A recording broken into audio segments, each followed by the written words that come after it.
Welcome to the Indie Film Hustle Podcast, episode number 348. You can't climb the ladder of success with your hands in your pockets. Arnold Schwarzenegger. Broadcasting from the back alley in Hollywood, it's the Indie Film Hustle Podcast, where we show you how to survive and thrive as an indie filmmaker in the jungles of the film biz. And here's your host, Alex Ferrari. Welcome, my Indie Film Hustlers, to another episode of the Indie Film Hustle Podcast. I am your humble host, Alex Ferrari. Today's show is sponsored by Music Bed. As filmmakers, we're always looking for songs and music for our projects, but it's such a pain in the butt to license and go get music, and it's just been a nightmare. But Music Bed has changed all of that. You can download a single song, get unlimited music with a subscription, or even create a custom song or score from scratch. They already have over 20,000 songs, beautifully categorized, and their catalog is growing every single day. If you want to check it out, just go to indiefilmhustle.com/musicbed. And because you are Indie Film Hustle Tribe members, you get 1 month for free to try it out, or 20% off a single song purchase. Just enter the promo code IndieFilmHustle. Today's show is also sponsored by Blackmagic Design's DaVinci Resolve. And as many of you have known over the years, DaVinci Resolve is my preferred editing software. I edited my first 2 features on it. I've edited multi-million-dollar shows for Legendary Pictures as well as Hulu and many other projects. It is a workhorse and amazing. It is the only 8K editing software that also has world-class color grading, visual effects, and audio post-production all in one software. And the best thing about it, you can download a copy of it for free. Or you can pay $2.99 to get the full studio package, which is a bargain. If you want to download it, just head over to blackmagicdesign.com. Now, before we get started, guys, I want to let you know that this week I will be announcing that big announcement that I've been promising you. And I'm going to give you a little hint on what it is. It is going to be my first live boot camp. It will be a 2-day intensive, and it's going to be intense. I'm going to be jamming a lot of information in those 2 days, and it will be held here in Los Angeles. So later this week, I will announce all the details, so stay tuned.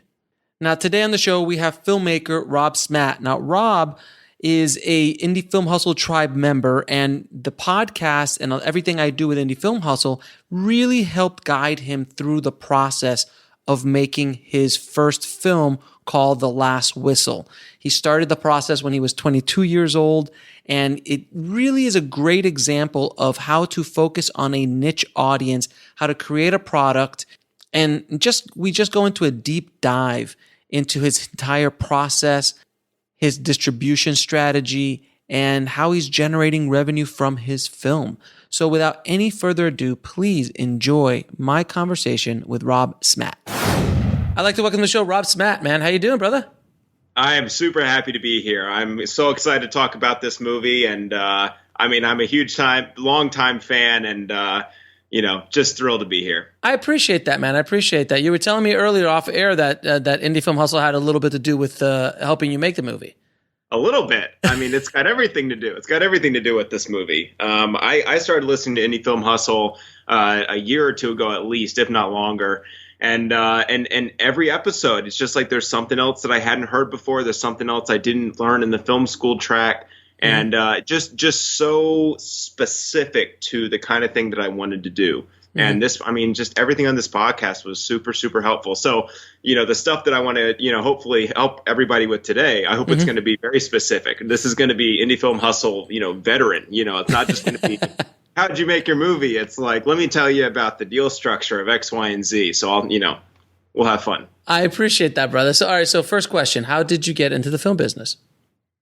Good question. I was, I've always been making movies. It's always been something that I've done. And in high school, I got to that point where it was like, all right, am I going to go into science, go into physics, or am I going to chase the arts? And I said, well, let's see where I get into. Let's see how colleges sort out. And I got into USC's film program, as they call it, the Harvard of Film Schools. Harvard of Film Schools.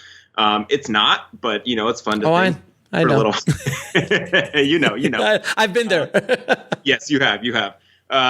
at that point, it was sort of that idea where it's like, okay, if they let me in, then I guess I'm on par at least. I guess I'm close. And so at that point, I just said, you know what, this is something that I love, and I wanna take a shot at it. And so that was kind of how I started.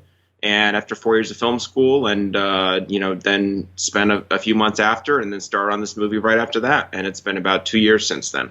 What was the biggest thing you learned in film school, and was it worth it? That's two separate questions. Two separate questions. What I learned, and was it worth it?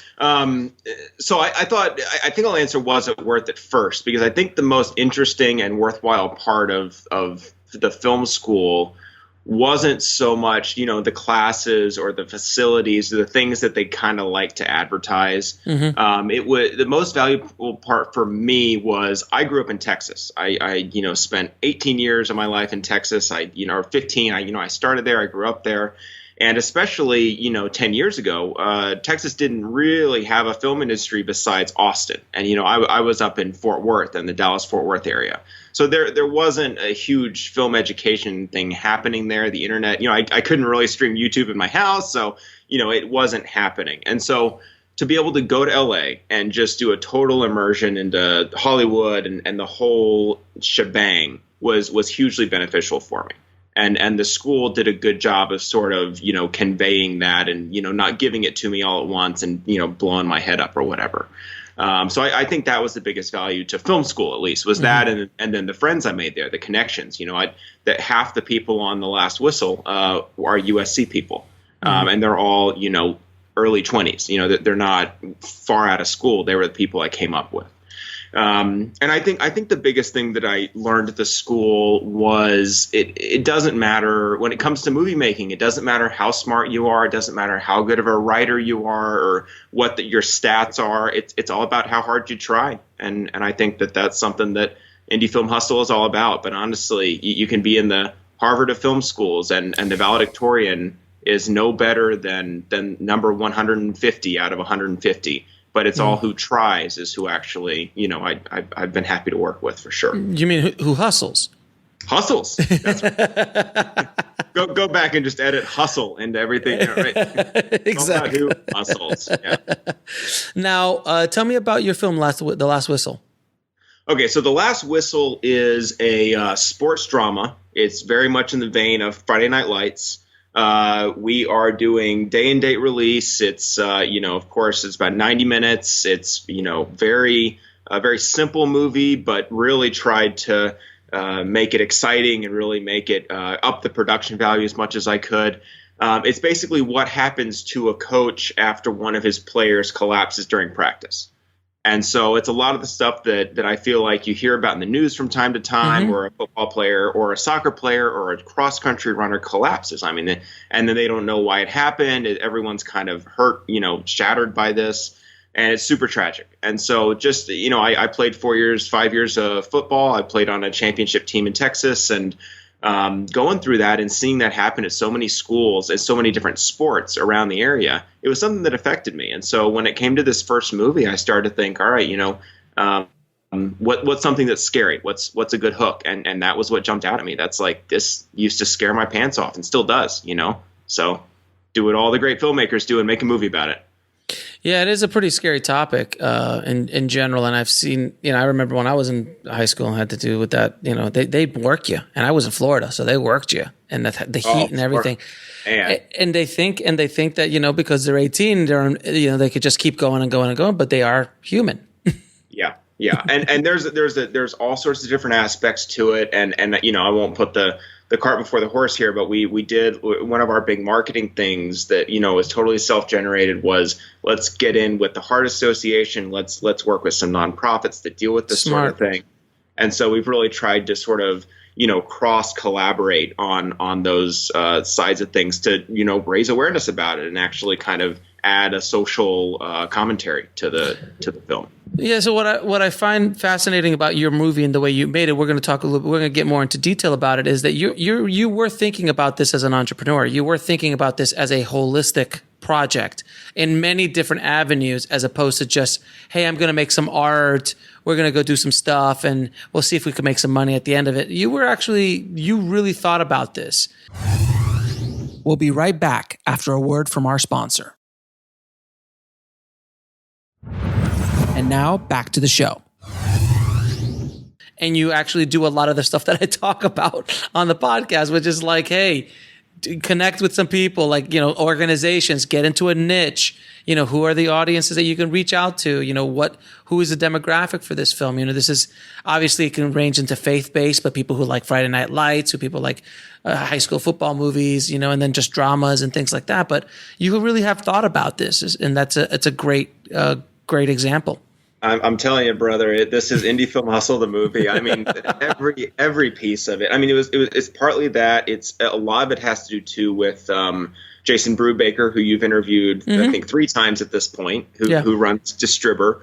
And while we didn't end up going distribution through Distributor, Jason's a guy that I admire, and I've met at a couple different things. I did AFM for the first time and saw him there, and all the places that Jason pops up, I've made sure to go and find him.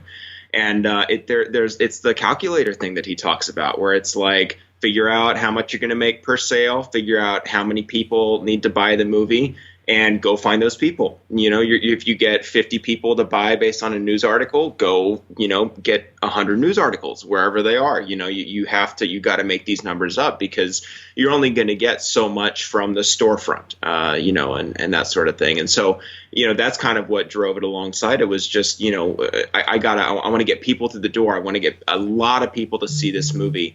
And then I had seen a lot of, I think one of the most common film school movies, and it's not a bad thing, but I think one of the most common first features for a filmmaker, it starts off with 3 words: coming of age. And whenever I hear those 3 words, I just think, all right, first feature, that sounds like it to me. And so, and again, there's nothing wrong with that, except for the fact that it's common, that it happens a lot. And so, I nothing with making a good or a bad coming of age movie. But the marketplace for coming of age movies can only handle so many movies. And so I almost look at it as like I'm walking into a casino, I'm walking up to the roulette table, and, would I rather bet on a color, or am I going to bet on a number? And, for anyone who knows roulette, a number is a 1 in 36 chance, a color 50-50.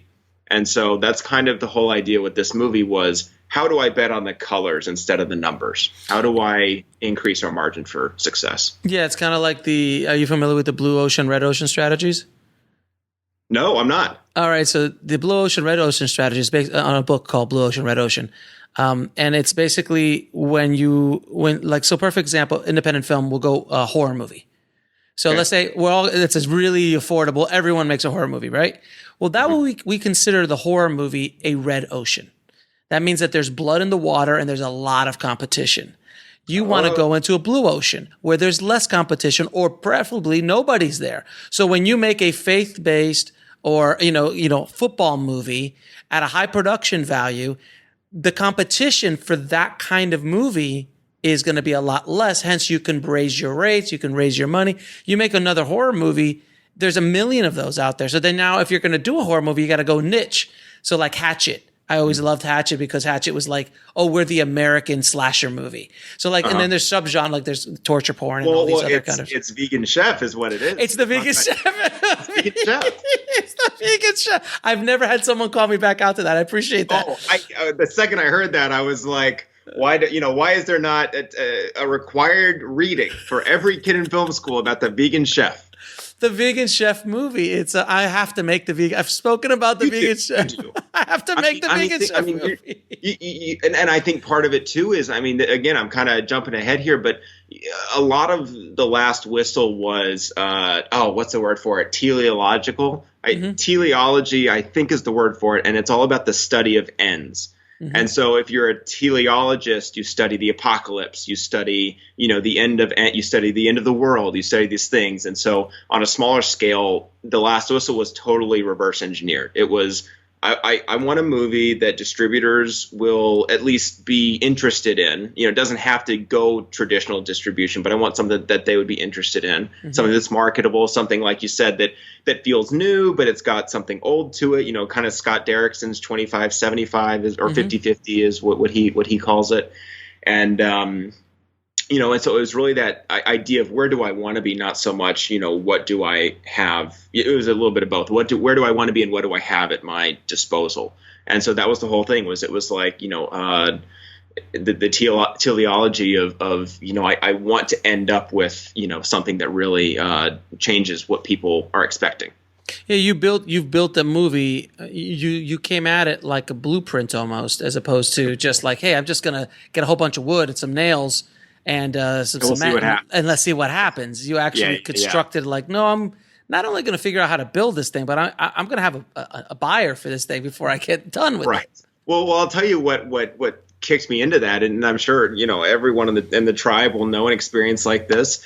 It was a bad experience, and a bad experience was what showed me, oh, a blueprint's a really good idea, and I can talk about it with a light heart because it wasn't my project. It was just something I was helping out on, and it was a project that we really, if there was a blueprint, I was the one trying to be like, hey, wait, we should blueprint. And what happened to that one? Not much. It's not much. a lot of time and money was wasted. Whatever you think happened is what happened. Mistakes were made. Yeah, I mean, it was at the end of the day, it was a half-built house and a lot of nails and boards that weren't ever going to fit in that house, and you can't sell a half-built house. No, not in this market. No. Yeah, right. 20 years ago, South Korea, videotape, backyard. They could have, maybe, but not in this market. All right. So, how did you raise the money? The budget for this was about how much? $100,000. About $100,000. All right. So that's not a micro. It is a micro budget in the grand scheme of things, but for a normal guy like you or I, pulling $100 extra grand out of our pockets it's a bit much. So, how did you raise the money? A lot of different places. I mean, just really had to start a lot of different places. So I think that's such an important question. It's such a crux of what people ask. And I think before I kind of go into it, I think sort of the mindset and the helpful part that you've already kind of hit on was we had the blueprint whenever we were going out for financing. And so we had this blueprint of, all right, here's what the independent film landscape looks like. Here's where our film is a micro budget film. And then here's where we can lose money if we do it wrong. We were very forthcoming with the investors saying, here's what we're worried about, and here's how we're going to try to mitigate that. So I think the blueprint was the biggest piece of that. The blueprint was, $100,000 is not a little, but it's not so much that we can, get caught off balance, overcommit, spend too much. I had researched a couple other films. I mean, I've been following, like Thunder Road is a film I've been following very closely, not in the sense that we're the same as them in any way. I mean, they really did a good job with the festival circuit and knew their audience, and we have very different audiences. But I followed them, and I followed them in terms of, okay, how much money had they been able to get with the resources they had? How did their storefront deliver? And then I just started calling up other directors, and I say, hey, how much money have you made? I mean, and they, never in a way where it was like, give me an exact number, but it was always, how did iTunes go for you? How did Amazon go for you? Did you get a streaming deal? How much was that worth? And, of course, listening to your guests on the show. And so it's very hard. It's very hard to get those numbers. The Creative Institute at Sundance is trying to make that a little more transparent. And they're awesome in that way. I mean, I'm so excited to see all the stuff that they continue to put out. But I kind of was able to go into investors with those numbers and say, hey, here's what the numbers look like. Here are your odds of success. Here's how we're going to try to increase those. We went to production companies. We went to some B-level groups, and a lot of them said that, it's you guys don't have any prior work. You're all just out of film school, and even though it's USC, it's not enough for us to feel confident in. And that's just the way it goes. And we were expecting that. So we went to, I think we're between 8 different private investors, very spread out, none of them feeling too like it's, no one cashed in all of grandma's retirement savings or anything like that, which was good. And we each one of them had a different ask, and one or two of them just were wanted to be a part of it. And the whole goal was, what can I do for you? This is a movie. You don't normally invest in movies, but if this excites you, we want to work with you on it. and that was kind of how we built the financing. We'll be right back after a word from our sponsor. And now back to the show. Now, what you were talking earlier a little bit about the budget levels, like a $10,000 movie, a $50,000 movie, $100,000 movie. What is the difference in your eyes on the difference? So, obviously, besides financial. I think that there, and I'm sure you know this, but I think there's a huge difference in the 100,000 and under range that indie filmmakers don't realize. Mm-hmm. And I see a lot of indie filmmakers who spend $100,000 on a movie that should have cost 10, and that's a lot of indie filmmakers spend 10 on a movie that really needed 100. And then in the end, you've got 50, and then in the middle, you've got 50, and those filmmakers can go both ways, and both, budgets can go towards those filmmakers. And I think that, whatever your budget is, you should really know, where you're going to spend money, where you're not going to spend money. That can get pretty complicated. But I think that one of the biggest things that I see, and I'm sure you've seen too, is at these lower budget levels, filmmakers feel like they have to do everything in one location. Mm-hmm. They feel like it has to be a bottle episode. It has to take place in one location. And I think that you can really shoot yourself in the foot when you do that. That was something I was really excited about with The Last Whistle. Was we have 15 locations minimum in the film. This movie travels. You don't feel like you're in one place the whole time. And the fear always is, well, we've only got this amount of money, so we can't afford a company move. We can't afford the time it takes to go from one place to another. But I think you increase the production value of your movie so much if you can add some other locations in there. Yeah, without question. Yeah, and I think 10,000 is the only budget level where you can say, you know what, let's keep it in one place.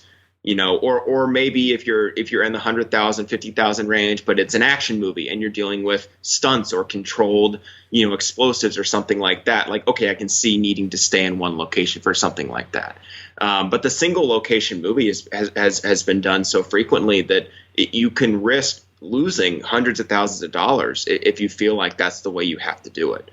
And so that's sort of the thing that I've seen is, if you're gonna spend 6 digits on a movie, try not, don't do it in one place unless it's mandated by the script, I think is the way that I would put that. Yeah, and with my last film, On the Corner of Ego and Desire, we did that for about 3,000, but it was done at the Sundance Film Festival. But the thing was that there was tremendous amount of production value, and every 5 minutes we're moving. We're somewhere else. We're moving here. So it actually had probably like 20 locations when it was all said and done. Yeah. So it added a tremendous amount of production value to do that kind of film. That's how we use. So we shot, kind of the next question is, how'd you do it? How'd you, keep the production value low? We shot at my high school. I called them up. I said, hey, listen, I know there's a week where the students aren't in class and it's not a holiday or anything like that. Do you mind if we shoot there as long as we've got our, location insurance, pay the security guards overtime, that sort of thing. And they were super awesome. They were super awesome, inviting, and it kind of played into, okay, I know how many families are at this high school who would watch this movie, so here's another audience that we can use. And this high school was awesome because it gave us everything from offices to the football field to the locker room. And it kind of turned into this mini, not the soundstage, but it turned like a studio lot in a way. And so we would have a quote unquote company move, but we were moving from building A to building B. Sure. But you still feel like it's a whole new place as long as you hide it with production design, essentially. Yeah, that's the same thing happened with us. We were just constantly moving to different locations throughout the whole piece. And it was literally a block away or literally next door, but it seems like, boom, it's like this entire new world. And that's the key. I think I've done that with a bunch of my movies where I've been in one location, but I can probably get 20 looks, 20 scenes that are completely distinctive and makes it feel much larger than it is. But it really was just like, let's just walk down the hall. And it's like a completely new world. So yeah, that's great. And anytime you can get a location like a high school, which you have complete control over, you can create a ton of production value because there is a ton of production value there. Mm-hmm. Without question. And it's all about, just I think the hardest part is, don't do it in LA. I think that's when it comes to challenging locations. They will, they'll ask for your checkbook minute one when you're in LA. God. But if you're outside of LA and you've got a personal connection somehow, and you not only say you're not going to damage anything, but you actually do it. I think that's another thing too, where it's like, you need to, you need to know everyone on your crew, and you need to make sure that while, yes, you as the director or producer or writer will respect the space, that your gaffer will respect the space, and you're not going to something with a C-stand, and and that was I was the last one on set every day cleaning up water bottles. Absolutely. And everyone was like, well, we're coming back first thing in the morning, and they're not going to be here overnight, so who cares? And I was like, I care. God forbid the person that let us use this room comes to find all these water bottles everywhere. Like, I want them to like us when we leave. So in other words, you weren't wearing your ascot and your monocle with a blowhorn as a director? Well, I put the monocle in my front pocket, and then I cleaned up the water, and then I put it. Then you put it back out, and then the ascot's there all the time, generally, just because it's. Yeah, you can clean sweat with it. It's the ascot is multifunctional. It works very well with the Hawaiian shirt too, which is I've never seen. Always wear it. I've never seen an ascot with a Hawaiian shirt. That I have not seen yet. Now, how did you get your talent? You have a fairly great cast. Sure. So the hardest part with the talent, I thought, was going to be the money. I thought the hardest thing was going to be, we've got this movie, we're attaching talent. We have, I thought the hardest thing to say was going to be, we're not done with the investment yet. We're not done getting the money yet. We started casting with probably 40 to 50% of our investment in the bank. And so I thought that was going to be the hurdle. But no one asks to see your bank account. No one demands, you put a cashier's check into them for the most part. I mean, unless you're getting too high for who you should be going after. Mm-hmm. And what I really realized was the hardest thing was, as long as they like the script, which is huge, as you know. If you have what you would call a bulletproof screenplay, mm-hmm. you've been hustling on that screenplay, mm-hmm, mm-hmm. they will read it and they'll say, this is a great thing for me. I love this role, and if they genuinely love the role, they will play ball with you. There are actors who will say, oh, I love the role. It's so well written, but they're just saying that, You mean, no, in LA? No, stop it. You mean they're not telling you the truth? Tampa, anywhere. Texas, anywhere. So you have to have that to start off with. If you don't have that, then, that's why you're not getting calls back, I think, when it comes to attaching talent. But the second thing is they want to know your prior work, just like the production companies did. And again, with this movie, I didn't have a football movie that I had made before this. This was going to be the football movie. I didn't have some award-winning short film because, to make a really good short film these days, money helps. And I didn't want to go and spend 10 to 20K on something that I knew couldn't earn its money back. Mm-hmm. Now, there's nothing wrong with doing that, especially if you're aware of that going into it. But I that's just not my style. I don't think I'm good at shorts, honestly. I think features are really where I'm comfortable. Mm-hmm. So the hard thing was not having prior work to show the talent, the agents, the managers, the gatekeepers. Mm-hmm. What we did have was a sizzle reel. I had gone to my little brother's homecoming football game. I filmed some stuff in slow motion, threw some Friday Night Lights soundtracks over it. Mm-hmm. And there was our, last whistle sizzle reel. And that's awesome. It was enough. It was enough. It wasn't perfect. No one was like, oh, you guys know how to make movies. But it was, I feel something. This makes me feel something. And so I'm interested. It was not shot beautifully. This production design was terrible, but they felt something. And that was just like a trailer, what you have to do when you want to convert someone to your side. Well, I was going to ask you to touch on the sizzle reel stuff, though. That's something that a lot of filmmakers don't understand about a sizzle reels. It's like in creating a sizzle reel, and it's an inexpensive way to really give a feeling, a look, a vibe to your project. And it really makes people who are generally not very visual, especially financiers, they can't think visually. So if you show them something, even if it's a cut up, you use other movies. We'll be right back after a word from our sponsor. And now back to the show. And cut up a fake trailer for your movie with Brad Pitt in it. I mean, and you're not saying that Brad Pitt's going to be in it, but I've seen it done and I've cut it. It's kind of like a feel, a vibe. I'm like, this is just a vibe. We don't have Mr. Pitt.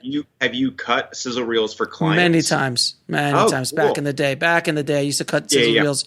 It was VHS. But back in the day, I would cut together. I remember doing scenes from Seven and some, a bunch of, kind of serial killer, dark, dingy Fight Club kind of vibes to put together for a project that had that kind of energy to it. And they wanted it it's 30 seconds, 60 seconds, 90 seconds tops. So that's one way of doing it. Then shooting something like what you did, which was kind of like a sizzle reel. You actually shot footage, but you put in copywritten music as a demo is fine. And that's almost as good as Brad Pitt. I mean, you the fact that you can go to a music library and pull anything. I mean, everyone loves the score to Friday Night Lights. Inception. I mean, that's on everything. Shawshank Redemption as well. That Shawshank Redemption soundtrack is on. You could literally insert Shawshank Redemption's music on almost any movie, and it will just take it up to that next level. Yes, it will. I've used it so many times on so many different reels and things. You're just like, God damn it, man! That's just a good score. Yeah. And so I think all of this is circumventing the obvious answer, which is you should get a casting director to do all this for you. Where's your casting director? And I don't have the budget. Even going into this project, I didn't realize how expensive a really good casting director was. Brutal. And they earn every penny of it. I mean, because they do amazing work, and they deal with the agents and the managers. They can get the talent to feel comfortable with you. So it was in the absence of that we were, and we did end up having a casting director who was awesome and brought in Brad Leland at the end and brought in Deanne Levine at the end. But they worked more locally, and then they helped us go for our lead, which we still didn't have at that point. So I'm talking more about when we started by attaching Jim O'Hare, who we all know as Jerry from Parks and Rec. And I had been keeping up with Jim and his career since Parks and Rec, because like him, like Aubrey Plaza, like a lot of the actors in The Office too, I'd watched those ensemble shows for so long and had really been able to figure out which members of the ensemble had this amazing, like, star-studded talent. And I'm almost bummed that Aubrey Plaza's blown up in the way that she has, because I knew she was there. But luckily, Jim wasn't, his schedule wasn't full like hers was. And so we started with Jim, and we sort of packaged it like you would at an agency. I started with my friends who I knew were kind of on the cusp of, TV stardom. Then they talked to their friends. We brought in our executive producers, Eric and Sainty, are fantastic, and they have hit that TV stardom and then movie stardom. And so they had friends that they were able to go to. And so it was those personal connections, and then showing who we had cast already laid a really nice groundwork when it came to casting folks without a casting director and without prior work. It's funny, just to go back on the sizzle reel, do you know what Robert Rodriguez did for El Mariachi? No. All right. So when he was pimping out El Mariachi around town, he had his short film Bedhead on a VHS. Then he had cut a trailer for Mariachi.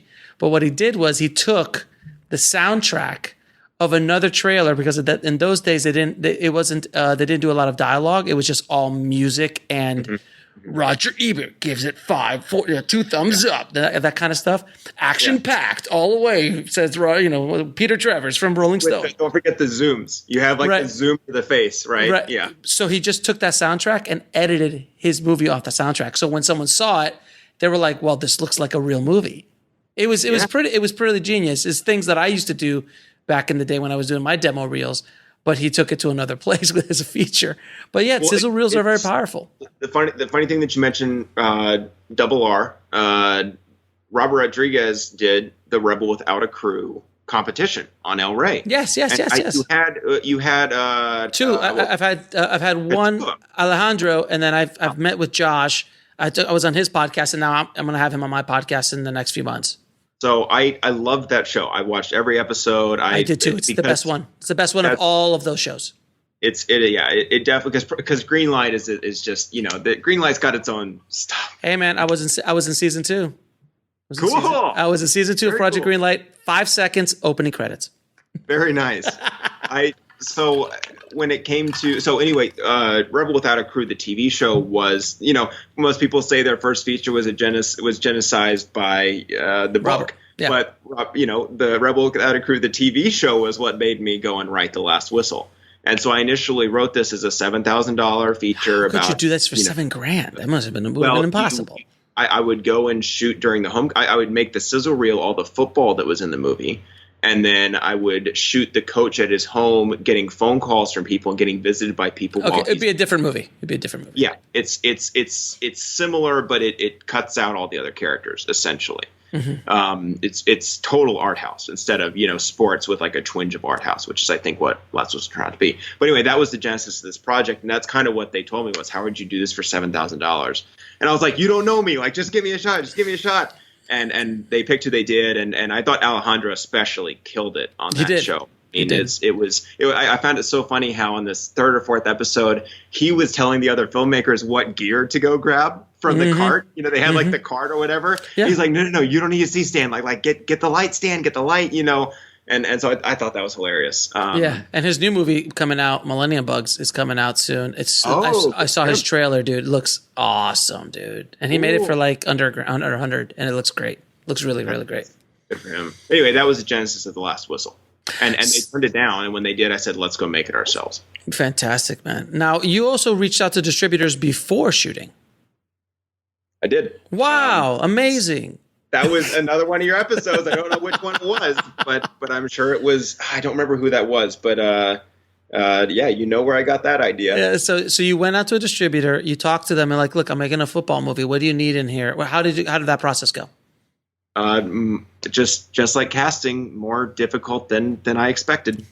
It was kind of crazy how few distributors would email me back, and how few of them would actually reply to someone who's essentially a future customer, someone who's going to go and do all the legwork for them. I was kind of shocked that these very middle level distribution companies were not paying me the time of day to just pick up the phone for 10 minutes. Shocking. Shocking. Shocking. Yeah. Shocking. So here I am, just with my lofty ideals for humanity, and maybe well, you're in the wrong business for that, my friend. I hate to tell you. Try San Diego, I guess. But you got a few that called you back. Eventually, yeah. So eventually, Josh Spector at Gravitas at the time said, "I'll give you 10 minutes. As long as you're not trying to sell me the movie. I'd go through the usual channels for that." And I was like, "No. It's not like we don't need pre-sales. We don't need this stuff. Just 10 minutes is perfect." And Josh was nice enough to pick up the phone and tell me, just you're doing football. Make sure it's got a ton of football, especially in the first 5 minutes. Make sure that your key art and your on-set photography is excellent. We need a lot of options when it comes to art. He said, make sure that you've got very high production value, enough to where you can cut a really good trailer with. And he just talked about, the make sure that if you have a lot of football, the football is forefront. If you end up getting a big actor, that they are front and center. But I think the main question I went into Josh with was, I said, here's our budget, and we're not sure if we're going to get a big actor. Can we make it work? And he said, if it's football, you can make it work. If it's not, it won't. A drama that's made for $100K, I don't think will make its money back. No. And I'm paraphrasing that. Those aren't his, his opinions or beliefs or anything that has to do with where he is now, which is Vertical Entertainment. But that was the gist of kind of what he told me in his publicly available knowledge. And eventually he phoned me back, he emailed me back about 5 or 6 months later and said, "Hey, did you guys finish the movie? Vertical would love to take a look at it." And at that point, that's where the ball started rolling, and he ended up being our acquisitions. He acquired us. So isn't it funny? So you mean to tell me? Because I got to lay this out for everybody listening. Yeah. So you mean to tell me that you call up a distributor and go, "Hey, I just want 10 minutes of your time. I'm thinking about making. We're going to go make this movie. I would love to hear your thoughts on what we need to make this movie sellable and marketable for you, and with your wealth of experience and years of experience." And then he stated he was impressed enough with you that called you back or emailed you back 5 or 6 months later and said, "Hey, whatever happened to that football movie? I'm over at this new place, and why don't you come over here?" And then that turns into your distribution deal. Yeah, essentially. Pretty much it. Shocking. We'll be right back after a word from our sponsor. And now back to the show. Shock. It's amazing what happens when you actually just do this kind of stuff. And like it's one thing. Look, I preach about this stuff every day, all the time, but it's just very few people want to do the legwork. And because if not, this is what would have happened. You would have made your movie, and what? You would have then tried to make your movie, and then you would have started calling everybody, and then you would have gotten all sorts of horrible deals if anyone would have called you back. And you would just you would be rolling the dice. You would be betting on the number, not on the color, basically. Exactly. You're trying to stack the odds against for you as much as you can against the house. And I think there's an interesting thing when it comes to film festivals. I think this is a good point to throw. Yeah, that was my next question. So my thesis going into this movie, I did have some theses going into this movie. I said I think I think this will work. I think this will work. I think this will work. Here's the evidence, and then let's test it out. Let's do the scientific process with it. And so my thesis going into this was, film festivals have way too much bearing on the sellability of a film. People put way too much weight on a festival because of the 90s. Because of the 90s, that's when they actually did have power. Sundance. You won Sundance. You got that check from Harvey. Yeah, I know he's not a cool name to say right now, but you got that name. You got Miramax to show up. And you don't want. I would cash that check if you get a check from Harvey now. I would make sure that doesn't bounce because I don't. Exactly, but back then, I mean, there was probably around a 6 or 7 year period that festivals were powerful. And some still are, of course. I mean, you win Toronto, you win Cannes, you win, maybe Tribeca, or you win South by. That does bring in certain amounts, but that's such a small amount of films. And so my thing was, okay, we're a Texas film. Should we try it? Should we wait until March to go for South by? Right. And in the end, we didn't apply to South by. We didn't apply to Sundance. I wanted to keep it grassroots. I wanted to go where I knew the numbers were, where I knew that we had the 50-50 odds instead of the 1 in 36. And so we debuted at the Lone Star Film Festival in Fort Worth, where we filmed it.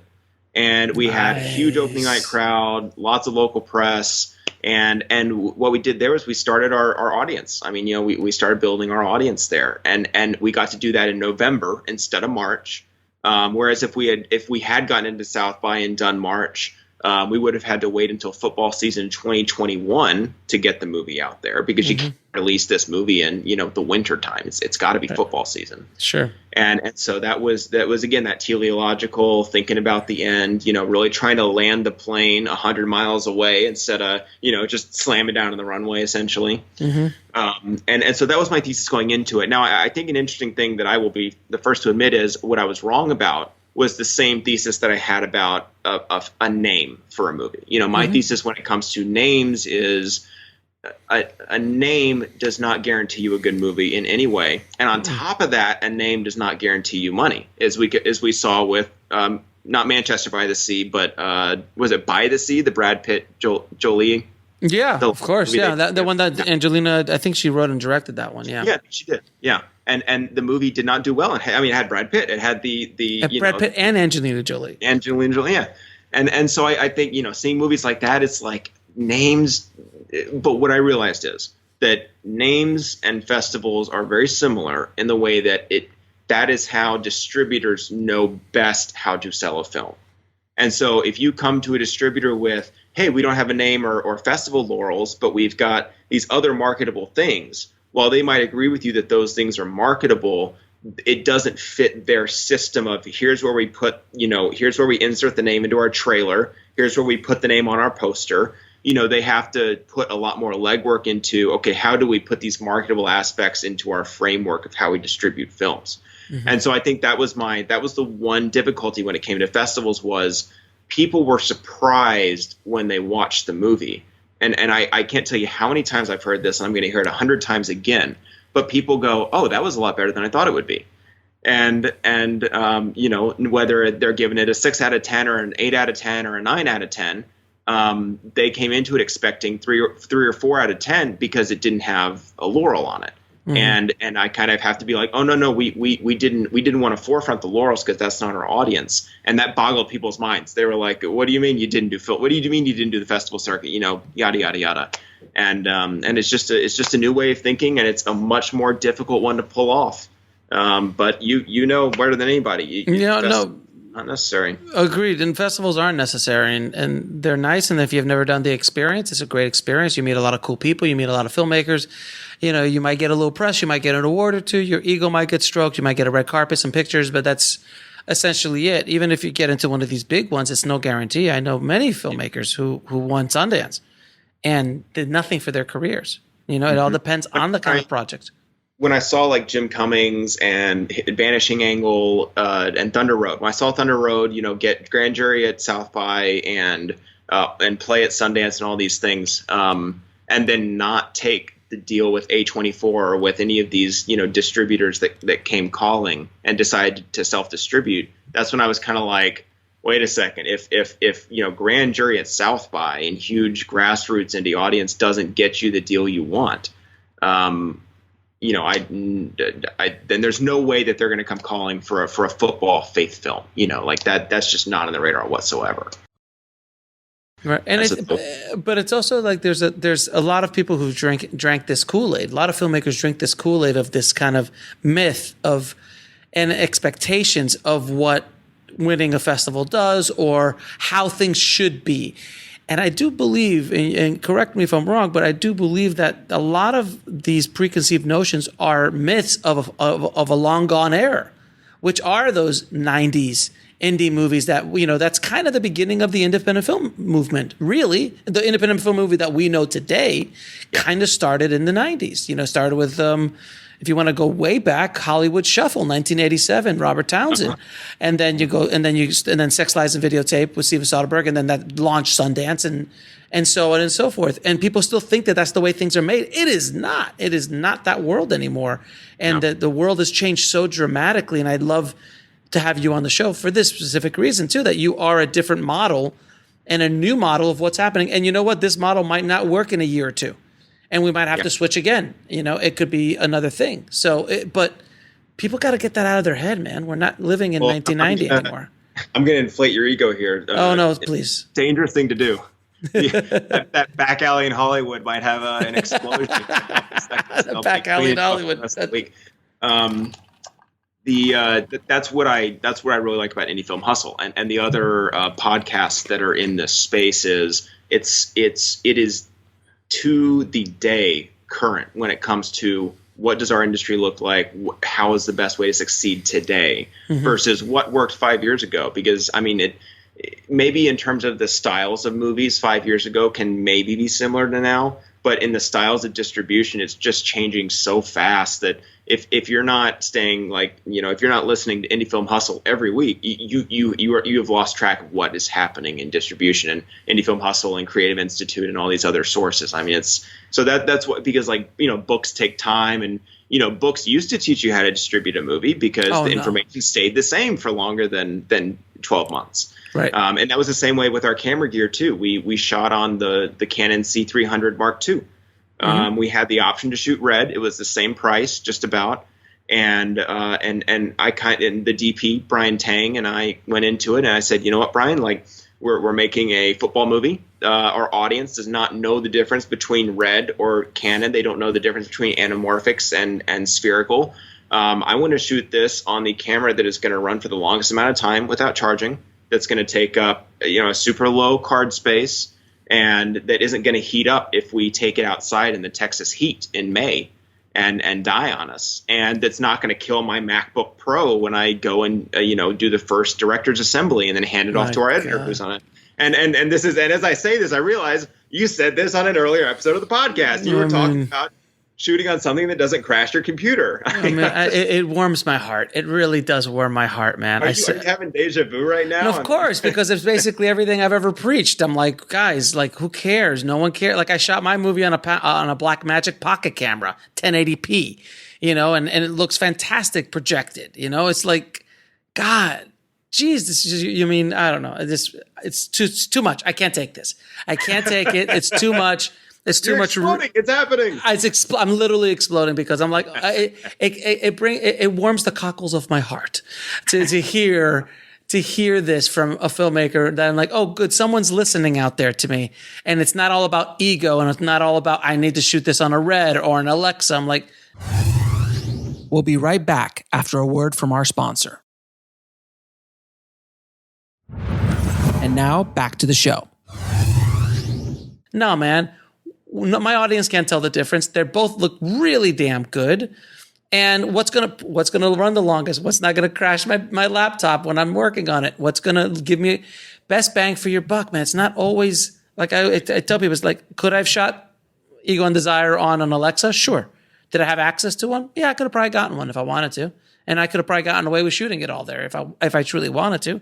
Is the Blackmagic pocket camera the best camera in the world? No. But does it work? And does it do exactly what I needed to do for that specific project? Absolutely.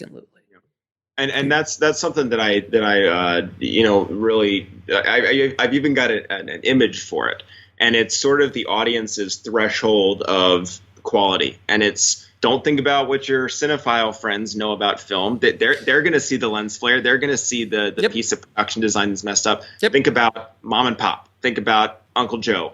What will they notice and not notice? And I'll tell you what they notice is bad directing, bad writing, sound, and bad sound. And so I think the hard thing to accept here is if you as a filmmaker are focusing too much on Red versus Alexa, and this is something I see on that Facebook group, Movie Set Memes, all the time. If you're focusing so much on Red versus Alexa, maybe it's because you don't know enough about what you should be focusing on to focus on that instead. And so again, it's go take a class, be a better director, be a better writer to the point where you don't feel like, because I had this face, I mean, so strongly for such a long time. It was, I don't know how to make this any better, so maybe I can make it look better. And as a director, that's not what you're there to do. You are there to make what's on screen better. Your cinematographer will make it look amazing. If you hire a good one, absolutely. Well, I did. Brian. Yes. No, it looks great. It looks great. I have to say, it looks great. Thanks. Now, what was the distribution deal structure that you set up here? Because I'm really curious to see what kind of deal you got, and you said you would be more than willing to share this with the tribe. So I'll share all of the publicly available info, just so I'm not stepping on any toes. We're doing we've done a day and date release. So we blasted in 10 theaters. That cost us some money up front, or the distributor at least put some money up front for that. And what it allowed us to do was to debut in the In Theaters Now folder, to debut it at a slightly higher premium price than elsewhere. It helps us with airlines and with later windowing and international sales and things like that, to show that the distributor had enough confidence in the film to invest early in it. And that's kind of it's kind of in a similar way where it's like, oh, you didn't have a star, but they put it in theaters, so it must be worth something. They spent money on it, so it must be worth something. So the day and date release is kind of the way that the distribution was structured. We're working on a very standard distribution deal. There's a distribution cut up front, and then there's a recoupment of expenses, and then there's our take after that. The expenses have been capped? Yes. Thank you. So yes, you're welcome. And that actually came from a friend who had gone through a very sad, very unfortunate distribution scenario. I'm sure you've never heard of that happening. Never. Shocking. And he kind of told me, he's like, when it comes to deals, sometimes and usually the cap will be what they're going to spend. Of course.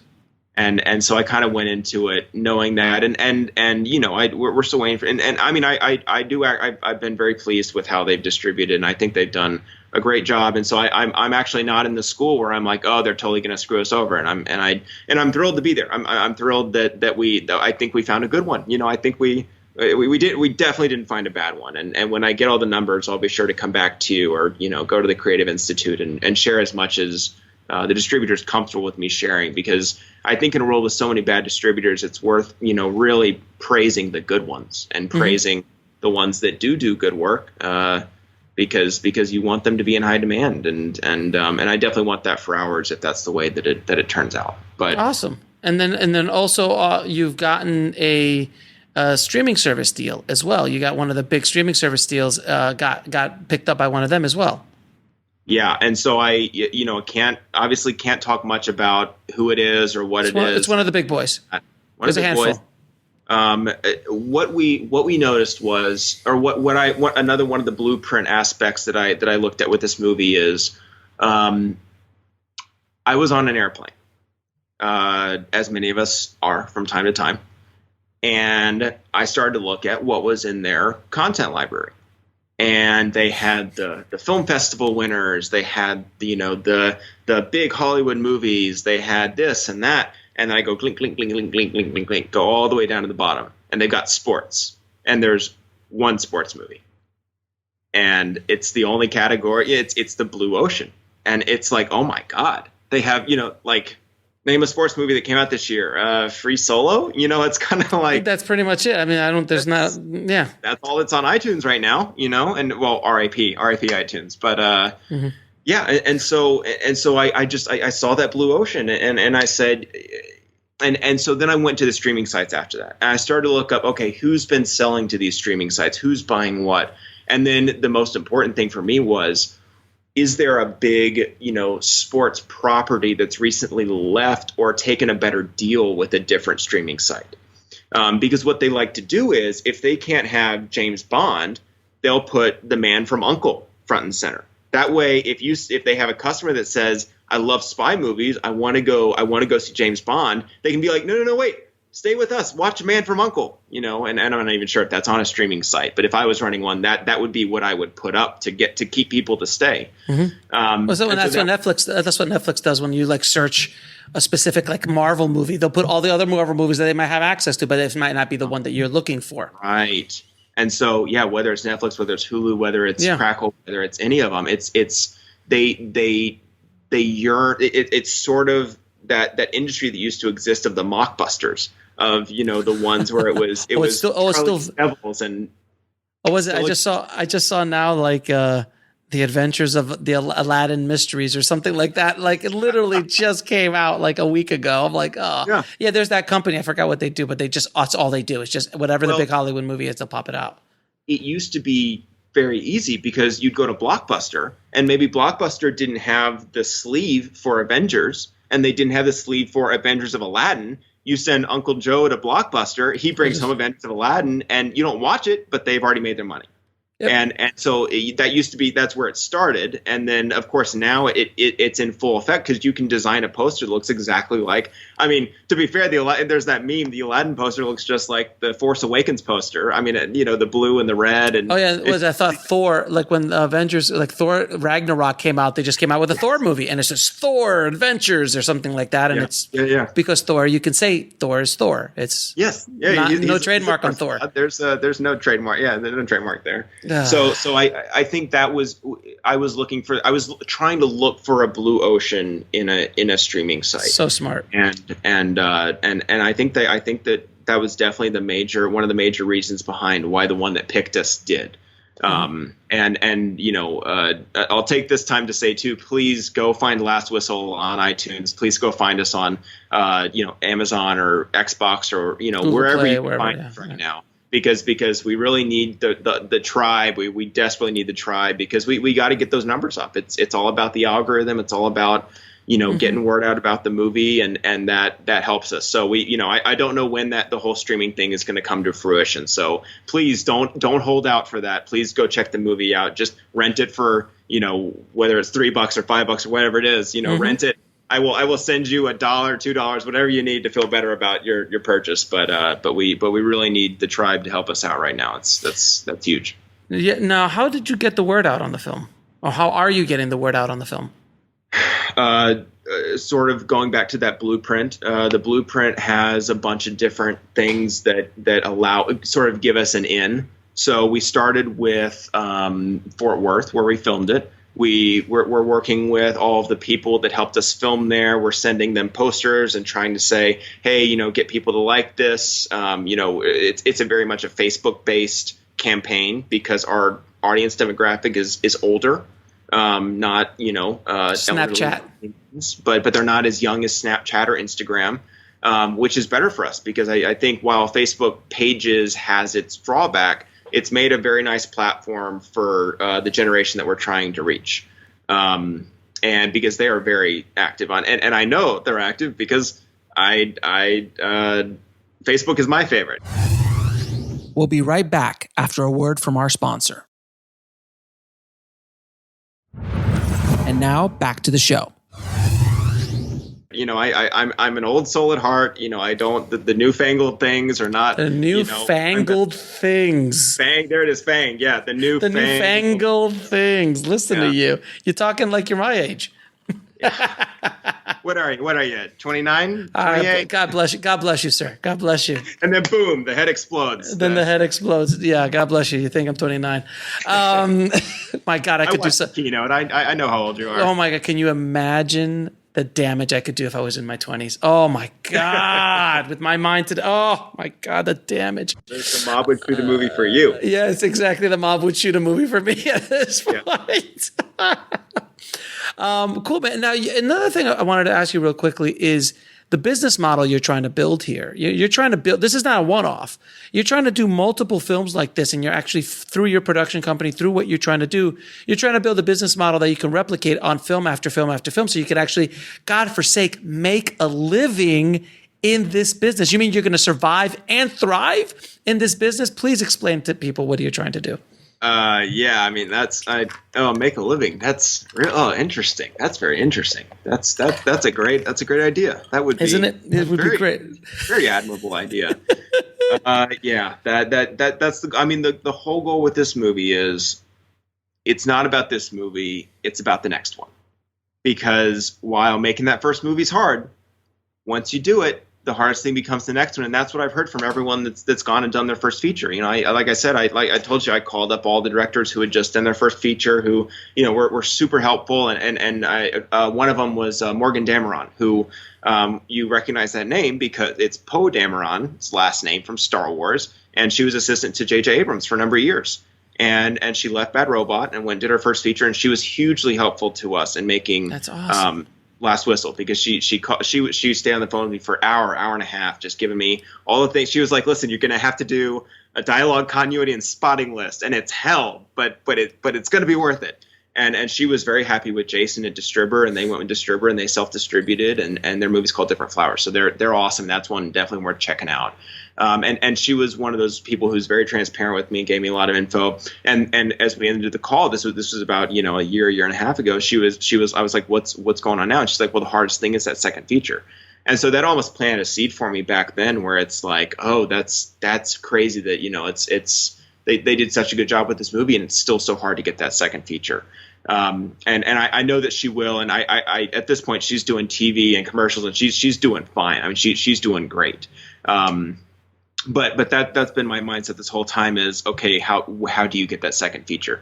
And so that's the whole idea is let's figure out a business model where we're not overextending anybody, where we're not going to burn any bridges, where we're never going to lose everyone's money, and where we really give the opportunity to really blow up. And if it's not The Last Whistle that blows up, say The Last Whistle goes and does our medium range expectations, then we're still kind of ahead of the pack there. We're still kind of like, oh, wait a second, we can take this to someone that wants to make a 5% return on investment, or wants to lose 10% of an investment and be an executive producer on a movie, and say, hey, here are the numbers. Here's what we can and can't do. And so this movie is almost there, so I can just have numbers. So I can just take numbers. Proof of concept. It's a proof of concept. Yeah, very much so. And so as we go into our next movie, I think I'm gonna go. I wasn't sure if I was going to do this. I don't know if it's where I'll be, 3 months from now. But I think for the next film, I want to do what we did with Last Whistle in the faith realm. I think that Last Whistle is very much a football movie with a very heavy art house structure to it. Even though you wouldn't really know that, you wouldn't think about that going into it, basically. But I really tried to bring some very classic filmmaking style into this movie. And I think it's totally all under the surface. I don't think anyone really notices it. But I think that just like Kubrick did with 2001: A Space Odyssey, where he brought sci-fi from this sort of like B-movie realm into, adults can watch science fiction. I think I'd like to, and I think it's been done before a few times, but I think I'd like to bring that to the faith film perspective, because it's a realm where I feel comfortable telling an investor, we've got an audience here, a worldwide audience that is worth this amount of money every year, and if we carve out this niche, then I think we can spend this much on the movie, and just totally reverse engineer it that way, and just work my way up in terms of budget level sizes until I've either had one do a great job, or I've worked my way up enough to where, maybe I don't have to produce my own stuff anymore. And I can kind of, go be a director somewhere, or go be a writer somewhere, and produce whatever I want to produce. That's kind of the game plan. The dream. Now, you wrote a book as well. I did. I knew I'd gotten so many questions that were so similar so many times while making the movie, and one of the most common, of course, which is how did you raise the money and that sort of thing. And I got to the point where I had forgot. I started to say different answers every time. And then I would say like the worst possible answer when I had definitely said the best possible answer in the past. And so at that point I was like, you know what? I'm just going to write down all my answers. I want to have this in like a place where I can go like literally flip to it and figure out, oh wait, what is my answer to this? What is the best answer I've ever answered for this? Because I didn't want to answer the bad answer anymore. And so I did a book. I got it right here, Rebel with a Crew. I call it Rebel with a Crew instead of Rebel without a crew, because the thesis of the book is that the Robert Rodriguez movie, the El Mariachi, doesn't really exist anymore in a way that built a career. His model was very specific to him. Very much so. And it's what you've talked about, where it's like, yeah, for every Kevin Smith and for every Robert Rodriguez, there's X number of people that did the same thing and, didn't have that person show up at their screening and yada, yada, yada.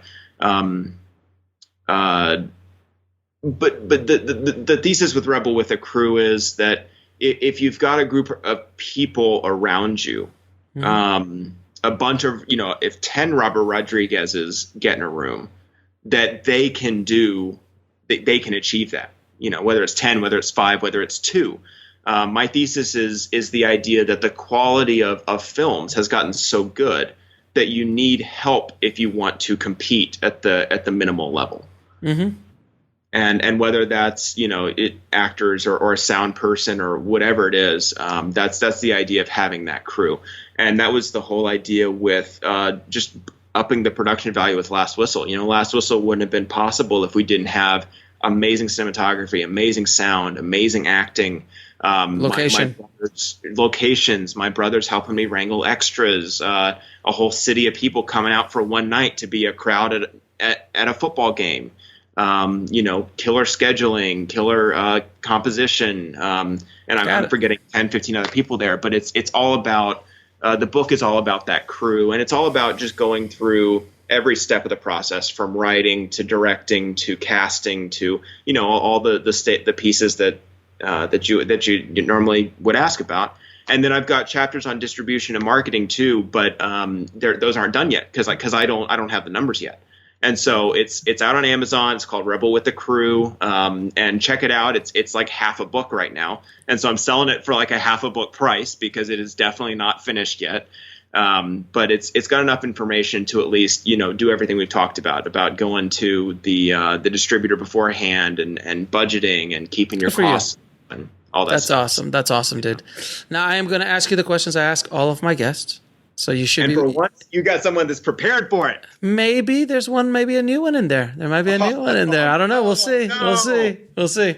All right. What advice would you give a filmmaker wanting to break into the business today? I had to think about this. This is the hardest one for me to answer. I did have to think about this one long and hard. And I actually forgot that you asked about this one until recently. And then when I heard you ask it, I was like, oh, wait, I don't know the answer to that one. I think my advice would be very bird's eye view. Hollywood cannot ignore someone who's making a profit. Yes, very true. Very, very true. So if you have an idea or something that can make money, you are 100% getting into Hollywood. If you're making money, again and again and again, even more so. Yes, agents will line out the door to take 10% of that money. It's totally the most foolproof way. We'll be right back after a word from our sponsor. And now back to the show. Now, obviously the idea to do that is hard, and it might be, you might not have that answer yet. But if you can find that answer, it could save you a lot of failure time. Now, can you tell me the book that had the biggest impact on your life or career? So kind of the brother to Red Ocean, Blue Ocean, Malcolm Gladwell's Outliers. Yeah, great book. I love that book. Great book. And I love the way that book talks about success as failure, which is very easy. That's a very common idea, but you don't see it like he talks about it in very, concrete ways. He talks about really just, the people that walked backwards while everybody else was walking forwards. And just how to really, apply those mantras that you hear on, inspirational quotes where it's like, don't do what everybody else does. Whereas, I really like the way that, MG takes it and he's like, no, here's where someone didn't do what everybody else did. And here's why it doesn't here's why it doesn't sound like it does on those inspirational things. So Outlier, cool. Also David and Goliath. David and Goliath is that's another great book. Now, what lesson took you the longest to learn, whether in the film business or in life? Okay, so this one for me is that a larger number of people than I expected are not good at their jobs, and it's not because they lack the skill, it's because they lack the hustle. That's a good answer. And whether it's your job or whether it's, someone at the quote unquote Harvard of film schools that's, just cruising their way through. I think I'm always surprised by anyone in any profession who is just there because they have to be. And I think that the lesson that took me the longest to learn there was just that there are lots of people that feel that way. And so. Okay. Good answer. Like the tribe is motivated. What is the biggest fear you had to overcome with making this film? There's the new one. Got me. Okay. All right. I'm going to have to give you a second on that one. Total financial loss. Okay. It's a very reasonable fear. And that, in the beginning, it took the form of, we only shot half the footage and we're out of money, Now it takes the form of, all right, what are the numbers going to look like? Or, is the cap going to work, and things, that sort of thing. But my biggest fear was having to go back to the investors and say, we lost all the money.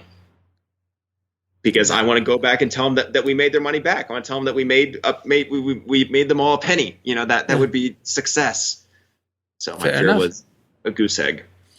3 of your favorite films of all time, sir. Star Wars, Mm-hmm. A New Hope, as I came up knowing it. And A New Hope wasn't my favorite Star Wars, but it became that when I saw the making of Star Wars, the documentary. And I saw just what a trial it was for for Gary and for all those people, going through the desert and all that. So Star Wars became my favorite movie because it was just such a challenge for them to make. Okay. So I guess number 2 would be Indiana Jones and the Last Crusade. I see a theme growing. Go ahead.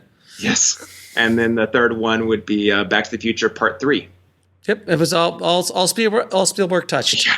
In one way, shape, or form. And so it's Part 3 you like the best. Yeah, and I got flack for that in film school. Really? Part 3. Interesting. Because Part 3 is probably my second. My first, I love number 1, I love number 3, and then I love number 2, the last. Yeah. And number 2 is just congenitive tissue that you need to get to 3. And it has its own fun parts about it. But 3 is actually really fun. I love 3. So I think 3, I love Westerns. Yeah. I think, but as a kid, growing up, and I was the oldest child, and so they tried to shelter me the most. I got 3 little brothers. They're maniacs. Shout out to them. Big help on the movie. But they're 3 little brothers. They're maniacs. But I was the sheltered one. I was the one where they were like, we need to make sure he's not getting no violence, no drugs, no.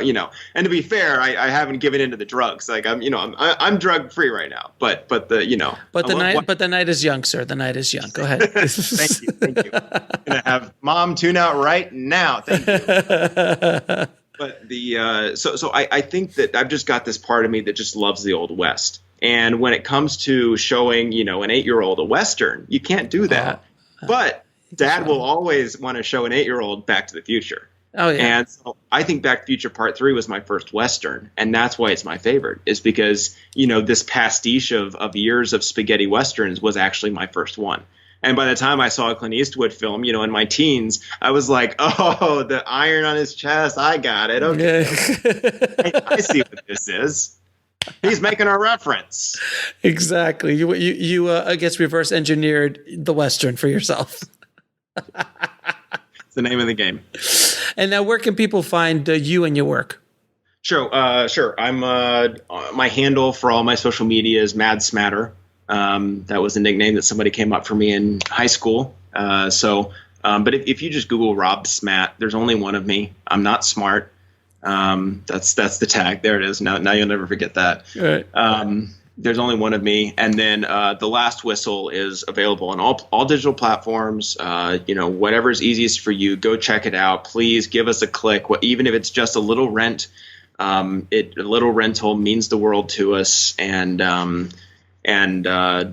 just, check me out. I'm everywhere, and hopefully I'll keep going after this. You are a unique snowflake, sir, as all of us are. As a millennial. As a disenfranchised millennial, you are. I know. Rob, man, it's been an absolute pleasure having you on your show, man. Thank you for dropping some serious knowledge bombs on the tribe today, man. Thanks so much. You got it. Thank you, Rob, for coming on the show and paying it forward and sharing what you have learned on your filmmaking journey. I truly, truly appreciate it. If you want links to his movie, The Last Whistle, or want to get in contact with Rob, please head over to the show notes at indiefilmhustle.com/348. And also want to give you guys another update. I have finally finished writing my new book, Rise of the Film Entrepreneur. It is now in the hands of my book editor, and we hopefully will be releasing it sometime late October, if not early November. So right now on Amazon, it says October 8th. That will change, but I can't tell you how proud I am of this book. It is a nuclear bomb going off in the film business. That's what I really hope it will be for anybody reading this book. I hope it begins and starts the movement of changing the way filmmakers think about making their movies, how to become more entrepreneurial, and how to create a real business around your art form. So if you do want to get a pre-order of the book, head over to www.filmbizbook.com. That's filmbiz book.com. Sign up for early access. And I hope you guys really find some value in it. It is something I'm extremely, extremely proud of. And as I promised before, I will be asking you almost every episode to please share this show with 5 of your filmmaking friends, 5 people that you think that will find value in what I do here at the podcast, the websites, or any of the other companies, Film Entrepreneur, Bulletproof Screenwriting, whichever you think they can find value of. Share it with 5 of your friends so we can spread this information and this message to as many filmmakers and screenwriters as humanly possible. Thank you guys again so much for listening. I hope I've been of value to you today on your filmmaking journey. As always, keep that hustle going, keep that dream alive, and I'll talk to you soon. Thanks for listening to the Indie Film Hustle podcast at indiefilmhustle.com. That's INDIEFILMHUSTLE.com.